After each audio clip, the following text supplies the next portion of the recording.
आमर आराध्य श्री जगन्नाथ से प्रतिरूप समन्वय दुहे एका भली यही जी दिन आम 15 दिन अनवसर महाप्रभु श्री जगन्नाथ कष्ट पाँच ज्वर बर्तमान फुलुरी तेल लगी छाना बड़ी लगे हम नवजगन बेश हम तापर महाप्रभु पुणी आसवे तांकर से सुरुचिर सुंदर चकाठी को आम आगे उन्मुक्त करी आमको दर्शन देवे एवं आमर खाइबे से समय भितर आम अलारनाथ को दर्शन कर सौभाग्य समय मिलवा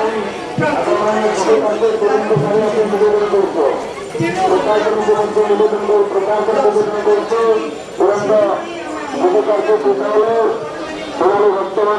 मैंने दर्शन काम आरंभ करेंगे समस्त सहायक बंधु मान को निवेदन करुँ कार्य यथाशीघ्र छाड़ा विलंब करूँ नहीं दीर्घ समय धरी बर्तमान अपेक्षा कर मुद्रा तापर बहुत बंधु आसते